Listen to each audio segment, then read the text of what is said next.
Oke, ini ada Pak Wilson. Mana nih Pak Wilson Mahakena mana nih? Ya, silakan. Share screen-nya. Ya. Pak Wilson itu salah satu dimatikan dulu Pak Wilson. Iya. Oke, maaf. Ya. Assalamualaikum, Om Swastiastu. Ya. Saya mau nanya untuk Ibu, itu antara jalur Gaza dan yang barat, West Bank, itu keadaan ekonominya atau keadaan keseluruhannya lebih baik yang mana? Soalnya saya lihat kayaknya tepi barat lebih baik. Terus kenapa kalau memang benar tepi barat lebih baik, kenapa orang masih bertahan di jalur Gaza? Itu yang pertama. Yang kedua, masalah rumah-rumah yang 13 itu bagaimana? Apakah kalau memang diambil, apakah mereka dapat penggantian? Itu aja. Terima kasih. Oke, kita kumpulin dulu ya. Kita kumpulin dulu supaya bisa kumpul.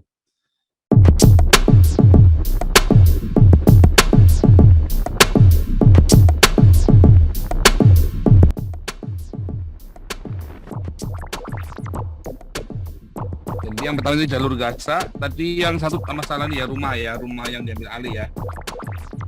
Rumah yang di Sheikh Jarrah tadi itu ya. Oke, kita lanjut dulu ya.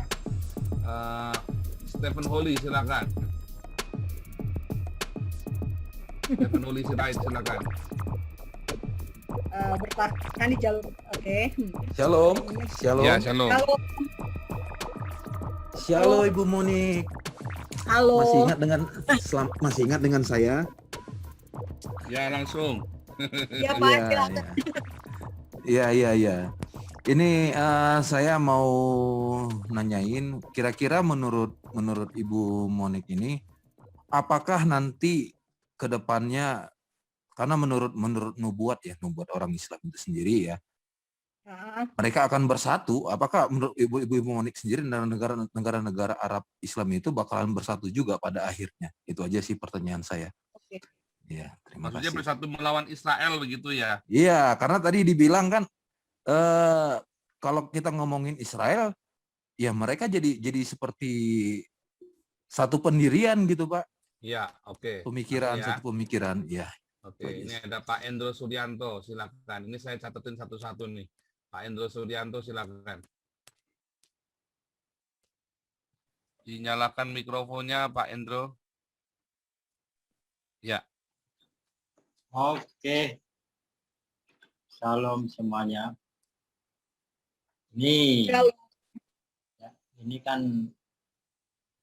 kenyataannya yang membuat ribet kan Hamas ini dari penuturan tadi. Jadi di Palestina ini saya lihat dari konflik politik, pemilu gagal yang bulan Mei. Apakah benar? Namun demikian, Hamas itu kan dari Arab Palestina. Nah, kan gitu. Ini biar lagi. Akhirnya nanti kan rakyat Palestina yang kena getahnya.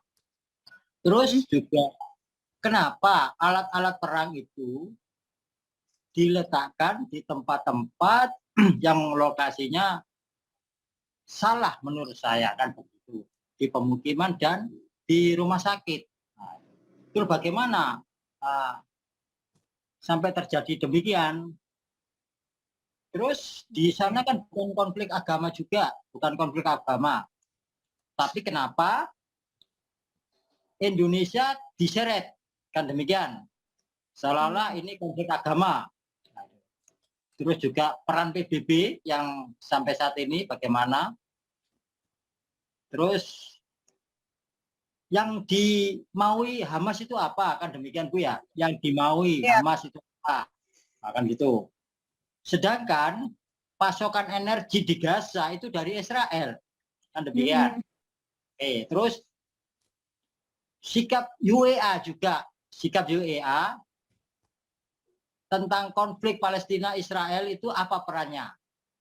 Udah, itu aja Bu dari kami. Terima kasih. Ini dua lagi ya, Jujikado dan Pak Oke, Hendro, silakan. Ya, terima kasih Pak. Ya. Shalom untuk semua. Pak Nabi ke-26. Ya, Jujika. saya cuma mau Jujika ini nama saya, artinya jalan salib. Do itu jalan. Oke. Ya begini Bu, mengenai Palestina ya. Palestina itu kan negara Israel itu sebelum tahun 1948 itu dikonsepkan menjadi negara Palestina. Itu berdasarkan sejarah daripada bangsa Israel di zaman Romawi itu kan disebutnya bangsa Palestina begitu. Itu jadi itu sebutan untuk bangsa Yahudi, bukan untuk bangsa Arab ya. Terus pada tahun terus Palestina Arab ini kan dideklarasikan pada tahun 1988. Jadi berarti 40 tahun setelah Israel dideklarasikan. Jadi bagaimana ini kan kayak Papua. Kalau Papua kan ya kayak kita ibaratkan Papua itu maunya Indonesia itu bagian dari Papua, bukan lagi pemisahan wilayah. Indonesia menjadi bagian dari wilayah Papua, seperti itu kan maunya mereka bangsa Arab. Nah, sedangkan mereka sekali lagi dideklarasikan baru tahun 1948. Nah, kemudian mengenai konsep orang Yahudi itu mau mendirikan negara yang namanya Palestina. Itu ada benderanya tahun 1924 ya.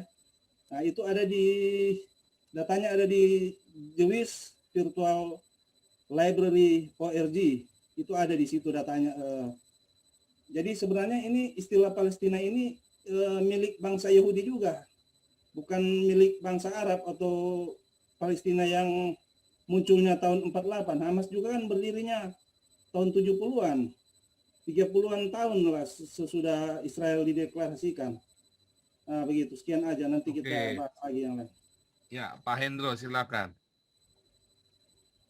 Mana nih sebentar. Ini tadi Hendro bukannya udah? Hendro yang lain ya? Ya, ini Pak Hendro Veloso enggak ini Pak tadi Hendro, ini Hendro. Hendro, oke. Ya, silakan Pak Hendro. Ya, shalom Ibu Monik, shalom Pak Paul. Oh iya Pak Hendro, shalom. Iya, shalom. Saya akan percepat Bu, soalnya tadi sebelum begitu masuk saya sudah resen karena ada pertanyaan dari, saya punya teman tuh istrinya dapat orang sana. Saya percepat aja ya nomor 1 ya. Ini ada 3 pertanyaan. Nomor 1 adalah setelah Ismail Haniyeh, pimpinan Hamas yang ada di Palestina itu menyerukan kepada seluruh umat Islam yang berwarga negara Israel untuk berontak kepada pemerintah Israel, apakah sekarang dilaksanakan atau bagaimanakah keadaan kota-kota yang ada di Israel yang banyak warga negara Israel beragama Islam atau Arab? Itu nomor 1. Yang kedua, Menteri Pertahanan daripada Israel kemarin dia menurunkan pasukannya, makanya IDF ya, saya bilang IDF itu adalah pasukan pertahanan Israel. Dan dia punya 3, ada udara, laut, dan daratan. Mereka memerintahkan bahwa ini penyerbuan besar-besaran yang ada di Gaza. Dia bilang bahwa penyerbuan ini adalah untuk menuju ke perdamaian. Apakah maksud yang dibilang perdamaian itu, apakah dia harus menghabiskan dulu semua pangkalan-pangkalan peluru yang ditembakkan dari Palestina, ya kan, dari pihak Hamas ke Israel? Itu yang kedua. Yang ketiga, nah ini yang ketiga ini penting Bu. Soalnya dari awal sampai akhir ini kan tadi Ibu tidak sebut ya. Mulai kapankah Indonesia itu mengadakan hubungan dengan Palestina, khususnya dengan Hamas? Saya membaca suatu cerita Bu. Ini bukan cerita tapi suatu data bahwa 2009 seorang jurnalis yang namanya Jurisal dari jurnalis dari Mercy Medical Emergency Rescue Committee. Ya, dia adalah ketuanya, si Jos Rizal yang meninggal pada bulan Januari tahun 2020.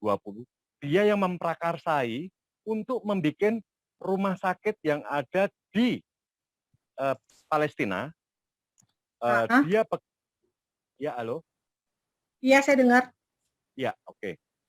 Waktu itu tahun 2009 itu pemerintahan SBY, dia bisa menggalang dana, akhirnya Indonesia memberikan dana 126 miliar untuk pembangunan rumah sakit itu, dan diselesaikan pada 2011. Nah, rumah sakit itu akhirnya sepertinya dikuasai oleh Hamas juga, sehingga sekarang. Jadi apakah di situ juga terjadi pangkalan-pangkalan peluru roket yang ditembakkan ke Israel oleh Hamas? Nah, tiga pertanyaan saya. Bagaimana keadaan Israel, kota-kota di Israel bagi mereka yang Arab, Islam, dan warga negara Israel? Yang kedua adalah tadi apa maksud dari Menteri Pertahanan si Benny Gantz ya, bahwa dia bilang bahwa untuk menuju perdamaian Hamas harus dihabiskan. Yang ketiga adalah tadi Bu, apakah ada pangkalan udara atau pangkalan peluru yang ditembakkan dari Hamas ke ke Israel itu dari dekat rumah sakit Indonesia. Terima kasih. Iya, oke. Sebelum dijawab, tolong teman-teman subscribe dan like dulu YouTube-nya. Buset, ini yang nonton 6.700, yang like cuma 2.000. Ntar gua kirim rudal dari Tel Aviv. Dan juga jangan lupa untuk subscribe ini ya. Jangan lupa untuk subscribe Fakta Israel. Ini ya, di-subscribe nih teman-teman yang belum subscribe. Nanti akan dapat informasi, update informasi terbaru tentang Israel, ada di sini semua yang bukan hoax. Yang di Fakta Israel, teman-teman, ayo subscribe YouTube-nya Fakta Israel. Dan jangan lupa di-like semua videonya, diviralkan. Haleluya. Juga Anda tolong subscribe punya saya juga ya. Jangan kelewatan lu, gila lu nonton 6.700 gratisan semua lu. Di-like dan di-subscribe. Haleluya. Haleluya. Oke, Kak Monik boleh dilanjut lagi. Silakan dijawab dulu. Ibu Monik, Ya, Ibu oke. Monik sedikit Ya, Ibu Monik sedikit tambahan bahwa Mercy itu Mercy ya, MERC Iya, tahu Ya Pak. tahu ya, merci. berhubungan dengan mereka selalu berhubungan dengan radikalis-radikalis. Terima kasih. Oke, Iya. lanjut. Justru itu ya. Oke. Pertama tentang ekonomi ya. Saya share screen lagi ya. Jadi Bapak bisa nonton di sebentar saya lupa. Di mana tadi saya taruh. Oke. Jadi untuk lihat tentang ini dulu. Nah, ini ya Bapak Ibu untuk mencerahkan tentang apa itu Gaza. Tolong nonton dulu nanti ya setelah acara ini 15 tahun Israel keluar dari Gaza. Ini video saya bikin tahun 2020 kemarin. Dan yang nonton kasihan banget hanya 380. Padahal itu penting sekali Bapak Ibu supaya pada tahu kalian ngapain sih gitu ya, nuduh Israel penjajah segala macam. Sementara Israel udah say goodbye sama Gaza. Gitu ya. Dan Gaza dulu ini adalah daerah wilayah yang sangat produktivitas sayur-sayurnya tuh tinggi sekali, mereka impor ke Eropa. Tapi sekarang apa? Yang kita dengar beritanya kelaparan lah, pengungsi lah, ekspor ke Eropa. Tetapi yang sekarang kita dengar adalah mereka kelaparan, mereka miskin, makanya butuh donasi dari Indonesia yang UMR-nya lebih rendah daripada Palestina. Nggak masuk akal, makanya Bapak Ibu harus nonton, gitu ya. Ini jelas banget kok gimana di sebelah sini nih, mana nih. Ketika Israel keluar dari Gaza, sinagoga dibakar-bakarin. Coba Bapak Ibu bayangin kalau Israel keluar dari Yerusalem. Gereja Makam Kudus bisa-bisa udah nggak ada lagi. Jejak-jejak kekristenan bisa-bisa udah islamisasi. Seperti yang terjadi dengan Hagia Sophia. Gitu ya.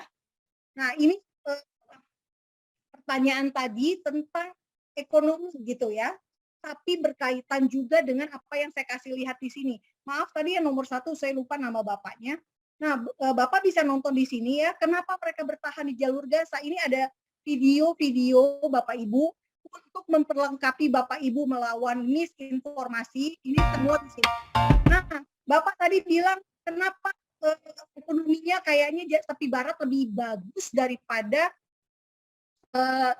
di Gaza. Tidak juga, kita lihat ini. Saya stop share dulu karena lupa tadi udah. Oke. Nah, ini ya, saya kasih lihat ini kawasan Rimal di Gaza yang dekat banget dengan pengungsi beach camp tadi, Syahati camp. Saya kasih lihat sedikit aja. Video yang Anda lihat ini adalah kawasan Rimal di kota Gaza.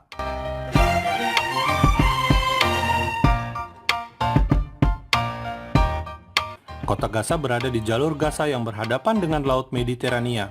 Tidak seperti bayangan kita tentang Gaza, yang penuh reruntuhan bangunan akibat serangan Israel atau kamp pengungsi.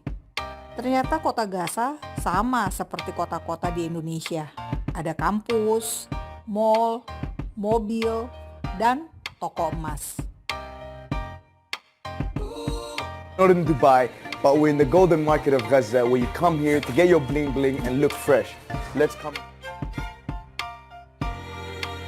Gaza bukan cuma nama yang kerap muncul dalam berita atau slogan para demonstran pendukung Palestina. Gaza juga disebut beberapa kali dalam Alkitab. Awalnya penduduk Gaza adalah orang Awi yang dipunahkan oleh orang Kaftor dari Kreta. Ya, itu tadi saya share sedikit saja tentang situasi di Gaza. Nah, jadi bisa dibayangkan ya, kotanya bagus kayak gitu ya. Ada toko emas lagi. Tetapi kita sibuk beri donasi, masuk akal enggak? Sementara sebetulnya ini masih banyak nih kalau Bapak Ibu mau lihat ya, ada di Fakta Palestina juga saya waktu bikin tentang apa yang tidak diberitakan oleh media-media. Bagaimana anak-anak muda Gaza gitu ya, anak-anak muda Gaza sangat aktif di media sosial dan mereka juga punya kesenangan untuk selfie-selfie di restoran, selfie-selfie di kafe. Mereka juga senang dengan gaya busana yang keren-keren. Jadi sama kayak gaya hidup hijabers metropolitan di Indonesia. Nah, itu semua hal-hal yang tidak diceritakan oleh media kita. Gitu ya, yang diceritakan tuh yang nggak benernya. Jadi kalau mau ditanya ekonomi di Gaza bagus atau tidak, jawabannya standar Pak, sama kayak di Indonesia. Ada yang miskin, ada yang kaya, gitu ya. Ada yang mampu punya rumah yang bagus, ada yang rumahnya biasa-biasa saja. Nah, apakah mereka butuh donasi? Ya tadi saya jawabannya. Mereka standar gajinya, UMR-nya itu sebetulnya lebih tinggi daripada di Indonesia. Tetapi memang pekerjaan hampir tidak ada kalau mau mulai dibilang seperti itu.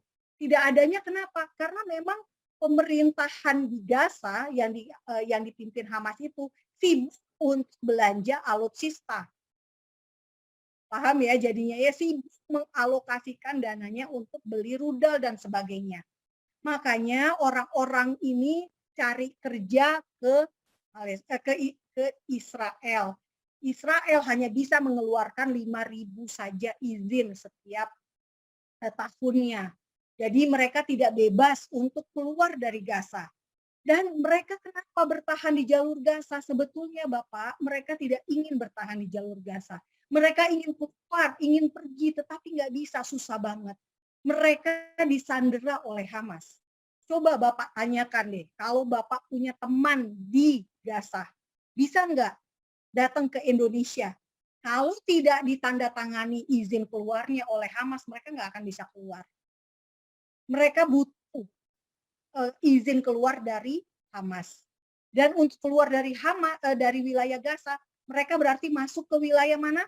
Wilayah Israel. Ini kita balik lagi ke ke petanya ya. Kalau kita mau lihat nih, jangan lupa Bapak Ibu peta jelas banget ya.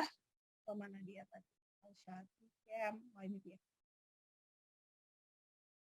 Nih Bapak Ibu, mereka keluar ke daerah sini, berarti kan masuk ke wilayah Israel. Mereka butuh izin dari Israel. Dan kalaupun mereka mau mengunjungi sanak saudara teman gaulnya mereka di sini, di tepi barat, mereka butuh izin masuknya dari Fatah.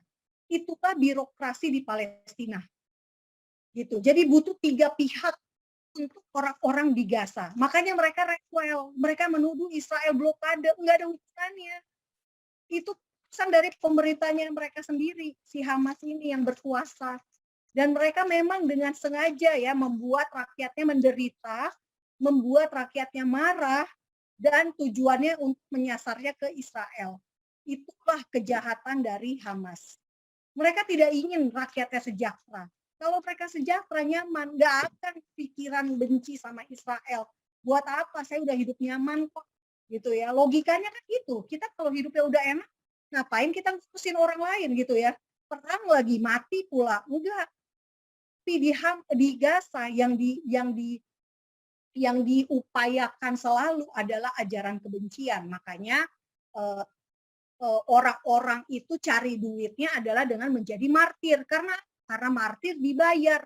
Kalau Anda mati karena Anda bunuh orang Yahudi, Anda dapat duit sekian, keluarga Anda akan dinafkahi oleh pemerintah Palestina.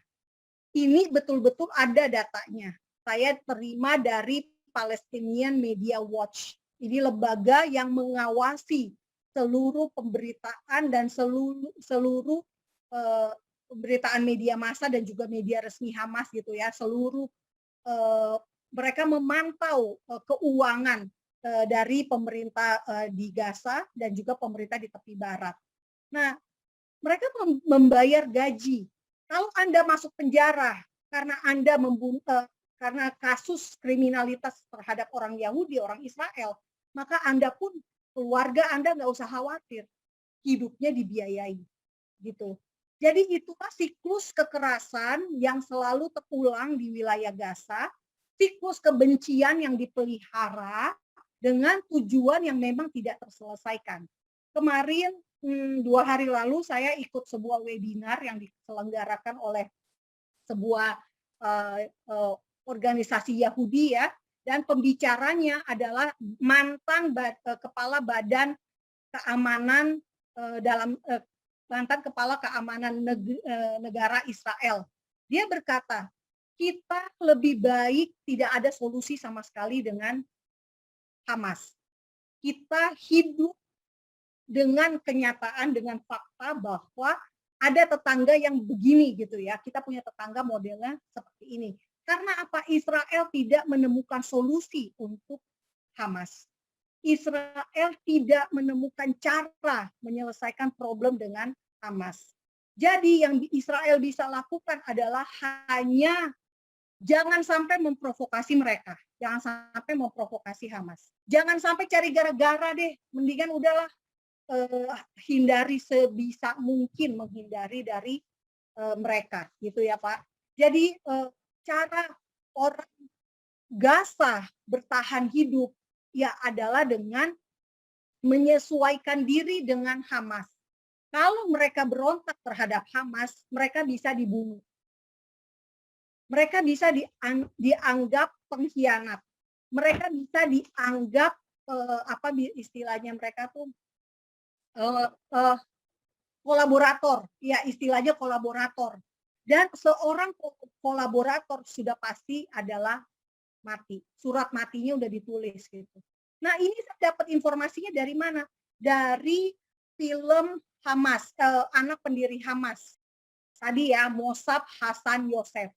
Mossab Hassan Yosef waktu ditahan oleh pemerintah Israel, di penjara Israel, menemukan fakta bahwa banyak sekali napi di dalam penjara Israel, sesama napi Palestina gitu ya, dibunuh karena dia dianggap kolaborator oleh si Palestina yang lain. Dan mereka akan bilangnya keluar ke dunia luar bahwa Israel menyiksa tahanan Palestina. Ternyata nggak benar. Sesama Palestina sendiri yang menyiksa tahanan. Bahkan salah satu ceritanya si Mossab itu sangat sadis. si napinya itu digulung dengan plastik dan plastiknya dibakar. Gila nggak? Nah, itulah kesadisan yang kita tidak pernah bayangkan bisa terjadi di antara sesama orang Arab Palestina sendiri. Nah, inilah kita kasihan ya. Bapak Ibu, kita ini orang Kristen. Kita ini orang Kristen yang kenal kasih. Dan kita kasihan gitu ngelihat mereka karena mereka tidak tahu apa yang mereka lakukan. Benar nggak? Kita melawan Tuhan, Alkitab berkata bahwa kita melawan bukan darah dan daging. Kita melawan roh, ya, roh-roh di udara, roh-roh di angkasa, roh yang setan, iblis itu kan memakai manusia kan, gitu. Iblis nggak bisa pakai ya tiba-tiba muncul jin gitu ya itu ada. Tapi maksud saya semua kita dipakai gitu ya, keputusan kita sendiri kan, mau apa tidak mau gitu loh dipakai oleh iblis. Nah sayangnya orang-orang ini tidak mengenal gitu ya, makanya kita harus melihat mereka seperti ketika Tuhan Yesus melihat orang-orang waktu dia disalib. Sihanilah mereka sebab mereka tidak tahu apa yang mereka perbuat. Dan orang-orang ini memang buta gitu ya untuk kebenaran.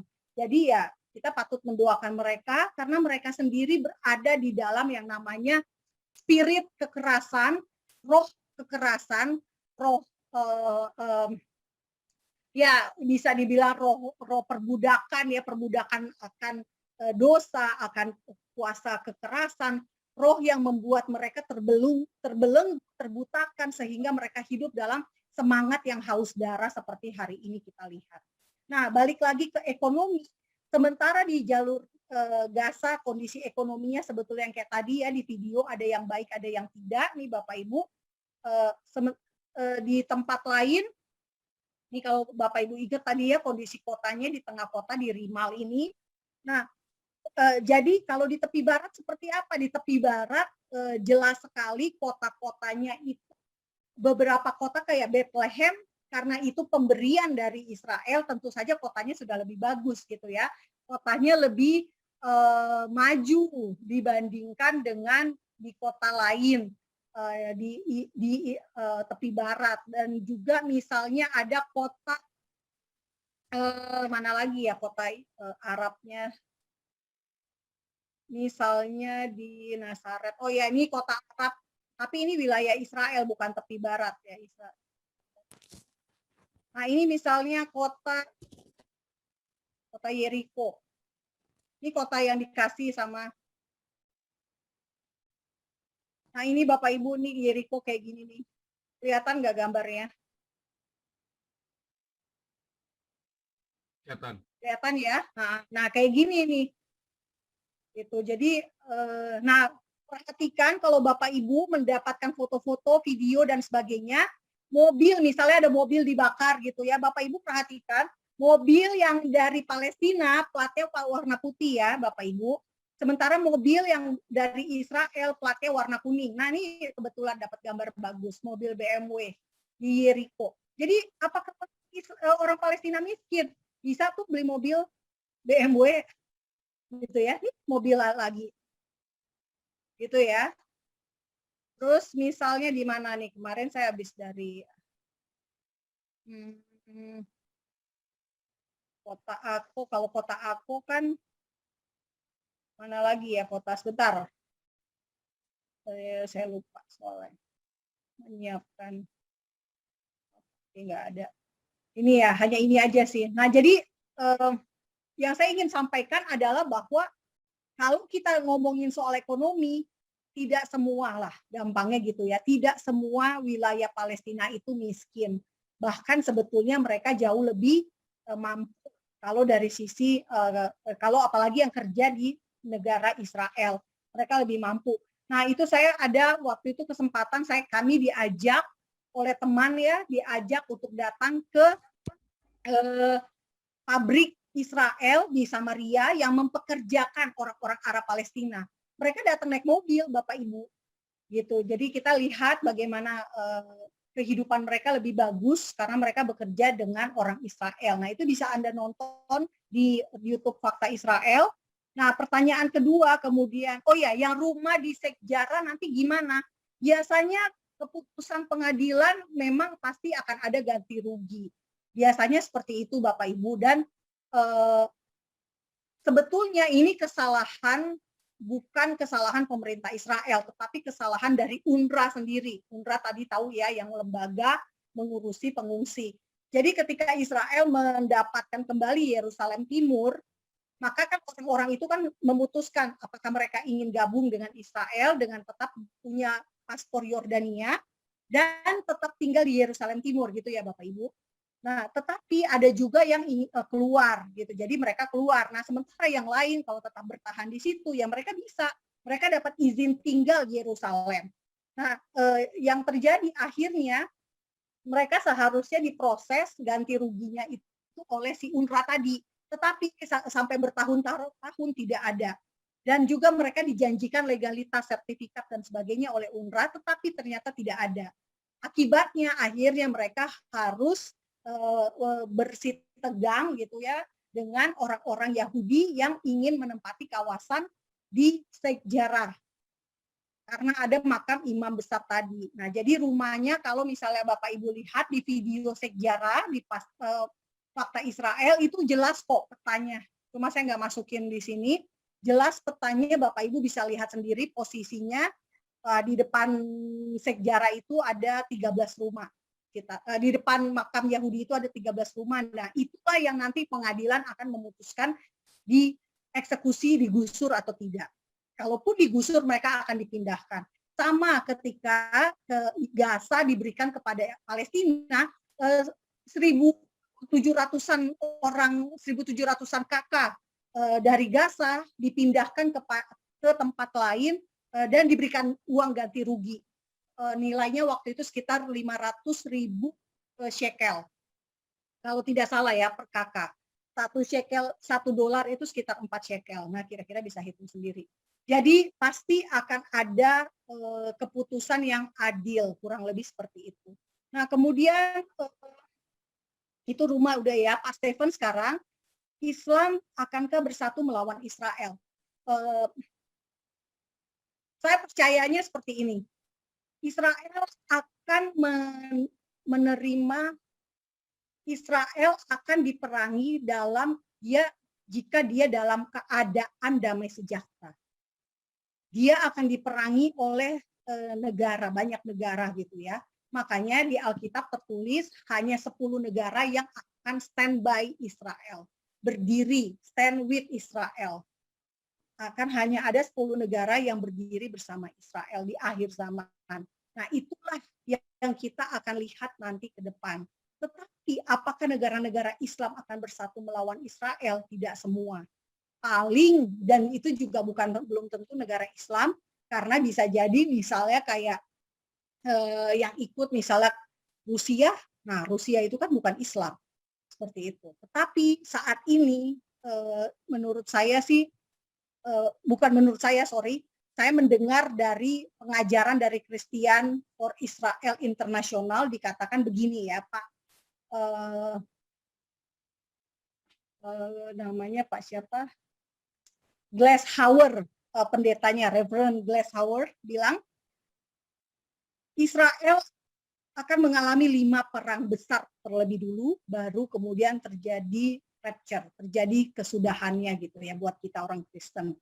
Nah, apakah yang kemarin Israel vs Hamas 2009-2014 itu adalah termasuk dalam 5 perang besar ini? Ataukah dimulai hitungannya dari Arab Israel 1948, Arab Israel 1967, baru kemudian yang Yom Kippur tahun 1973, lalu kemudian ada perang lagi. Jadi yang tadi itu tidak termasuk ya Bapak Ibu yang skala kecil, karena ya itu hanya lokal, bukan perang global seperti itu negara-negara. Kalau menurut saya Islam akan bersatu, tidak, karena pasti akan ada negara yang seperti kayak Rusia yang akan mencegah supaya tidak terjadi perang di hari-hari ini. Tapi nanti ketika orang Kristen sudah rapture, orang Kristen sudah, ini pengajaran yang saya percayai ya Bapak Ibu, jadi kalau ada yang berbeda doktrin yang tidak percaya rapture ya mohon maaf, Ini yang saya percayai bahwa kita akan rapture, maka yang ketinggalan adalah orang Israel dan orang yang tidak percaya Yesus. Karena itulah terjadi baru yang namanya khilafah. Khilafah itulah yang akan memerangi Israel. Karena apa? Karena nggak ada lagi orang-orang yang akan membela berdiri bersama Israel.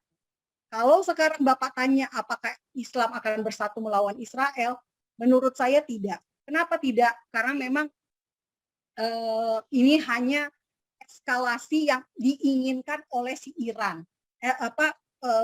Iran ingin memulai bentrok, tetapi belum sampai pada perang global. Apakah bisa memicu perang global?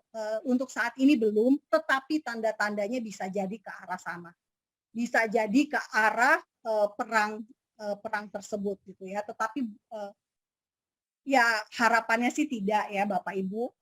Tetapi Israel juga bersiap, cadangan-cadangan IDF-nya sudah dipanggil, bahkan di Amerika orang-orang Yahudi Amerika sudah bersiap pula gitu ya untuk menjadi tentara lone soldier, tentara di luar tentara yang bukan warga negara Israel kan boleh tuh berjuang menjadi IDF.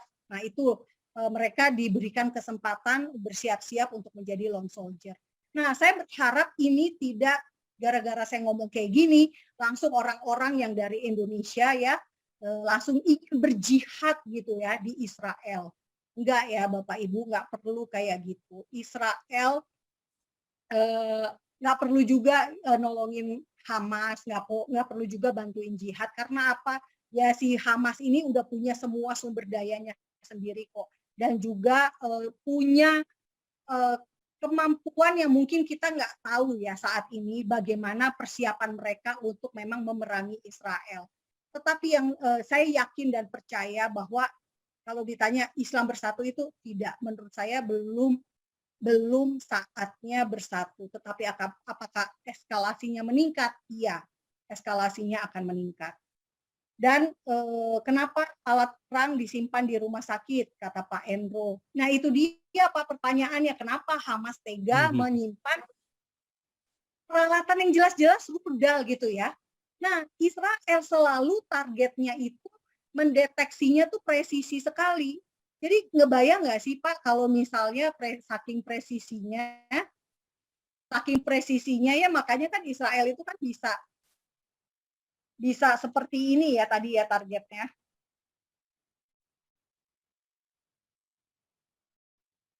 Ini. Ya kan? Ini yang tahun 2014. Dia hanya mau menargetkan ini loh. Itu saking presisinya. Nah, tetapi kalau memang ternyata terlalu dekat mereka menaruhnya ya tentu akan menjadikan korban di tempat pemukiman dan sebagainya. Nih, bisa bayangkan Bapak Ibu ini yang terbaru loh. Hari ini tanggal 15 Mei rilis yang dikeluarkan oleh IDF. Nah, Bapak Ibu kalau mau mencari informasi saya ingatkan sekali lagi carilah dari IDF ya. Ini Bapak Ibu bayangkan dekat sekali 60 meter. Nah, ngebayangkan mereka meledakkan di sini yang kena, tetapi beritanya di Indonesia nyampainya Israel ngerudal TK, Israel ngerudal masjid. Padahal mereka sendiri yang membangun dengan sengaja di dekat situ. Nah, kenapa Indonesia diseret-seret? Tadi kan pertanyaannya, ini ya, si Hamas minta supaya Indonesia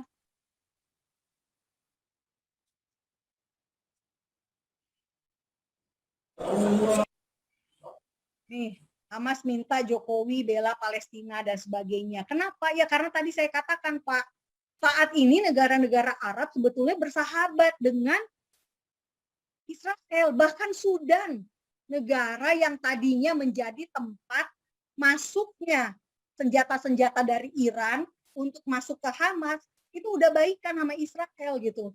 Jadi apakah nanti mereka akan paling mereka si negara-negara Arab sih kalau menurut saya sih paling hanya akan kita Israel, kita Liga Arab rapat, rame-rame boykot, rame-rame berseru-seru doang, koar-koar doang. Tetapi apakah akan ada actionnya? Saya rasa sih tidak sampai ke sana, tidak akan sampai ke sana. Dan kenapa Indonesia diseret? Ya itu tadi Pak, karena udah nggak ada temennya, makanya mereka ngambilnya Indonesia, nyari peluang supaya Indonesia kecebur konflik Israel Palestina, padahal Indonesia sendiri nggak ada hubungannya sama Israel. Ngapain ikut campur gitu kan?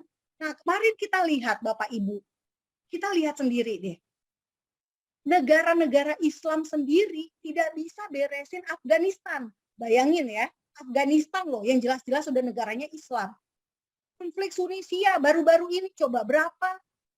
Tuh isinya 50-an siswa tewas. 50-an siswa Syiah tewas dibom sama Taliban pas lagi Ramadan. Berapa banyak korban tewas selama Ramadan? Tolong di Google sendiri. Nah, itu kita bayangin, itu negara Arab nggak ribut, Indonesia nggak juga apa ya, nggak berat. Ada sih kecaman, saya baca dari Kemlu mengecam, tetapi juga maksudnya tidak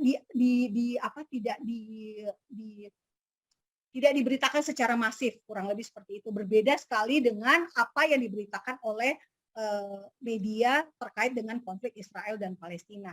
Nah itu satu, negara Afghanistan aja nggak bisa diberesin oleh dunia Arab, gitu ya. Gimana mau ngeberesin Israel Palestina? Yang jelas-jelas sudah banyak banget ininya di dalam situ tuh yang pro dan kontranya tuh banyak banget. Akan ada yang tidak mendukung. Kayak kemarin aja kan, Qatar diboikot oleh negara-negara Arab Teluk nih. Musuhan sama Qatar. Gara-gara apa? Gara-gara Qatar menyokong Hamas. Sekarang baru-baru ini baikan lagi. Apa sekarang mau musuhan lagi gitu? Gara-gara ada satu negara atau dua negara yang bantuin Hamas. Gitu. Saya rasa negara-negara Arab ini akan konsisten. Kalau sekali mereka mengatakan Hamas itu teroris, nggak mungkin tiba-tiba mereka akan mengubah pernyataannya mereka. Makanya yang saya heran sekarang ini adalah orang Indonesia moderat, kemana suaranya? Indonesia moderat dukung kejahatan-kejahatan Hamas, gitu ya. Orang Kristen juga sosokan pro Palestina, ngerti nggak sih Palestina yang mana gitu ya? Palestina tuh ada Fatah, ada Hamas gitu kan. Anda pro Palestina yang mana? Gitu. Saya sering kadang-kadang ya maaf ya saudara-saudara sesama umat Kristen, kita memang bersimpati, kita kasihan sama orang Palestina, tapi kita juga perlu tahu juga dong alasannya kita kasihan itu apa. Gitu. Jangan mau kita jadi ikut-ikut terus, oh karena semua mengutuk kita mengutuk, karena semua mengecam kita mengecam. Tunggu dulu Bapak Ibu, belajar dulu, buka dulu bukunya, dicari nih kenapa sih kejadiannya, apa sih yang penyebabnya dan sebagainya. Jadi kenapa bisa Indonesia diseret? Ya karena Indonesia satu-satunya peluang potensial negara terbesar Islam yang bisa diajak, yang lain nggak ada. Gitu ya, Bapak Endro, maaf. Kemudian perang PBB gimana? PBB, kalau menurut saya sekali lagi, negara-negara di mana-mana tidak wajib kan sebenarnya masuk PBB. Buktinya apa? Indonesia aja di zaman Soekarno pernah keluar kan dari PBB, benar nggak? Jadi apakah pengaruh keputusan PBB? Belum tentu. Ya sekarang aja buktinya apa? Buktinya PBB sudah mengakui kedaulatan Palestina sebagai negara merdeka. 139 negara PBB sudah mengakui Palestina ini sebagai negara berdaulat. Tetapi apa yang terjadi? Mereka juga nggak bisa ngapa-ngapain kan, gitu loh. Memang ya susah, ini urusan dalam negeri. PBB nggak bisa maksain Israel untuk memberikan semua daerah-daerahnya untuk berdamai dengan Palestina. Nggak bisa dipaksain. Jadi perang PBB gimana? Kalau menurut saya PBB harus bersikap bukan terhadap Israel, tetapi PBB harus bersikapnya terhadap Hamas, gitu ya. Sudah saatnya PBB yang bertindak ngurusin Hamas, jangan ngurusin Israel mulu. Israelnya baik-baik aja, Israel nggak perlu dibela, Israel sudah mampu memproteksi kedaulatannya sendiri, mereka sudah mampu melindungi diri mereka sendiri. Yang perlu itu PBB bertindak kepada Hamas, gitu. Fatah jelas-jelas saingan politiknya nggak mampu. Fatah sebagai pemerintah gitu ya, kayak kita nih di Indonesia. Pemerintah yang berkuasa sekarang. Kelompok apa? PDIP, Golkar. Musuhnya lawan politiknya siapa? Demokrat, PKS. Kalau PKS di sini rusuh, pemerintah punya hak kan mengurus bertindaklah terhadap PKS misalnya. Tapi di Palestina nggak demikian Bapak Ibu. Justru kebalikannya, si pemimpin Palestina ini bisa dicoba untuk dibunuh, bom mobil seperti itu. Bahkan coba Anda cek sendiri Bapak Ibu. Tahun berapa terakhir kali Abbas menginjakan kakinya di Gaza? Hampir 10 tahun lebih dia tidak pernah menginjakan kaki di sana. Karena dia udah mau dibunuh juga 2 kali oleh Hamas. Jadi segitu gitu ya. Jadi siapa yang bisa nolongin Hamas? Siapa yang bisa melawan Hamas? Ya perlu orang banyak yang mencegah Hamas ini bertambah besar dan memotong gitu ya, mengkat si emaknya ini loh, si Irannya ini. Nah sekarang Biden malah dan yang tadinya udah disetop sama sama Trump, malah sekarang Biden mau bantuin Iran lagi kan. Jadi nggak heran nanti kita akan melihat peralatan perang lebih canggih lagi dari Iran yang masuk ke Gaza. Ini berkat duit siapa? Duit pajaknya rakyat Amerika. Nah, orang Amerika ini juga butuh kita doakan. Mungkin Pak Paul sekali waktu harus ngadain doa khusus ya untuk orang-orang Kristen di Amerika. Karena mereka ini pengaruhnya sangat besar loh. Negara kalau kita cek data UNRWA, duit terbanyaknya itu bukan dari negara Arab loh yang mensupport Palestina, tapi dari negara-negara Kristen, dari negara Amerika.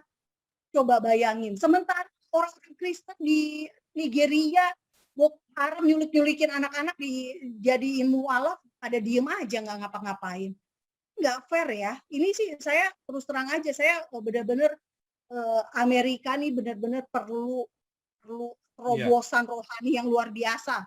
Dan mungkin hamba Tuhan yang ada di sini bisa juga tuh berdoa ya buat ini ya. Dan peran Hamas mau ngapain? Ini sebenarnya Israel melawan siapapun dia hanya alat yang dipakai oleh iblis. Kita ngebahas Israel Bapak Ibu, kita harus datang dengan kepala perspektif bahwa ada dalam Alkitab. Artinya apa? Apapun yang kita tahu lawan musuhnya Israel itu semua adalah karena ingin melawan Tuhan. Iblis tidak suka dengan apa yang Tuhan kasihi. Tuhan mengasihi Israel enggak? Sangat. Tapi apa yang iblis lakukan? Dia berusaha supaya dikoyak-koyakin, dihancurkan berbagai cara, Holocaust, Intifada, apalagi lah perang Arab Israel pertama, perang Arab Israel kedua, perang Yom Kippur, semua cara dicoba. Tetapi hanya karena kasih karunia Tuhan aja Israel tetap eksis saat ini. Dan kalau kita nggak percaya bahwa Israel itu ada karena perlindungan Tuhan, mendingan Alkitabnya kita buang. Karena apa? Janji Tuhan nggak iya dan amin gitu ya. Janji Tuhan tuh ini zaman dulu, ini story kehebatan masa lalu. Tapi sekarang nggak ada buktinya gitu ya. Buktinya Israel keok sama Hamas, Israel keok sama Iran. Jadi kalau ditanya Hamas mau apa? Hamas hanya dipakai oleh iblis untuk melakukan misinya iblis, yaitu menentang Tuhan. Gitu. Jadi sekarang saya balikinnya selalu ke perspektifnya teologi gitu ya. Jelas-jelas Hamas sudah punya daerah Gaza kok. Apalagi sih yang mereka mau? Mereka mau Yerusalem. Ya sama aja. Siapapun yang mengganggu Israel itu seperti mengganggu biji matanya Tuhan. Ya itu urusannya Hamas dengan Tuhan deh. Gitu ya. Karena Tuhan sendiri berkata yang berperang bukan kamu. Aku nih yang berperang. Itu sudah dikatakan sejak Israel eksodus dari Mesir. Apakah janji Alkitab itu bohong? Saya yakin enggak. Nah makanya Bapak Ibu, Hamas mau apa? Kita harus berdoa buat Hamas. Saya percaya satu orang dari kita berdoa untuk satu teroris, semua bisa mendapatkan kasih karunia Tuhan. Ini kita mau pencurahan Roh Kudus. gitu ya. Dan saya percaya di tengah begini banyak tragedi-tragedi, di tengah konflik yang begitu kuat, justru kita akan melihat kasih karunia Tuhan melimpah-limpah. Dan ini momen yang bisa dipakai oleh banyak kita orang-orang Kristen berdoa untuk mereka. Gitu ya, mereka hatinya bisa berbalik, mereka diperintahkan untuk membunuh, diindoktrinasi kebencian, justru mereka akan menemukan kasih karunia Tuhan. Buktinya ada nggak? Ada. Si Musab Hasan Yosef, gitu ya, satu aja. Banyak. Nggak, mungkin yang lainnya tidak ngomong, tidak bersuara seperti Musab. Jadi jangan pikir saya hanya ngomong doang, enggak, itu ada buktinya, Musab Hasan Yosef. Nah, kemudian Yujika. Oh ya, yang UEA, Hamas, UEA, apakah UEA? Negara-negara sekarang gini ya, Bapak Ibu, orang Arab ini, negara-negara Teluk, ini nih udah hidup nyaman. Mereka nggak mau ikutan konflik. Ngapain gitu ya? Mendingan gue bisnis sama Israel. Makanya begitu Israel sama Uni Emirat Arab berdamai, banyak banget orang-orang Uni Emirat Arab malah pengen beli lahan di Nazaret. Mereka justru ingin nih, daripada gue beli dari Israel import mulu gitu ya. Ya udahlah, mendingan saya tanam sendiri deh langsung di lahan di Nazaret gitu ya. Punya lahan dari lahannya mereka itulah mereka sayurannya dikirim ke Dubai, dikirim ke Abu Dhabi dan sebagainya. Mereka tuh nggak mikirin mau perang, ngapain? Mereka udah senang dengan hidup mereka. Mereka sudah nyaman. Mereka udah nggak bisa lagi dibohongin dengan jargon-jargon seperti yang disampaikan oleh si Ismail Haniyeh ini, gitu ya. Ini Bapak Ibu lihat sendiri kan, untuk mempertahankan tanah dan kesucian Baitul Maqdis yang buat mereka. Ya kita juga selama ini Baitul Al-Aqsa berada di tangan Yordania aja kita nggak bisa masuk ke sini kok. Nggak boleh sama mereka, sama orang-orang Palestina. Jadi ngapain mereka ngajak-ngajak kayak gini, masuk kuping kiri, keluar kuping kanan. Gitu kalau menurut saya. Dan emang benar-benar terbukti kan sampai sejauh ini mereka paling hanya bantu kirim duit doang. Nih supaya orang Palestina diperhatikan, kasih duit lewat UNRWA dan sebagainya. Tetapi apakah mereka akan terlibat dalam konflik ini? Aduh, kayaknya enggak banget ya. Mereka lebih sibuk mikirin bagaimana mereka bisa semakin makmur. Gitu Bapak Ibu. Kemudian Yujika, Israel sebelum 1948. Nah ini sebetulnya ada di sini, di screen saya.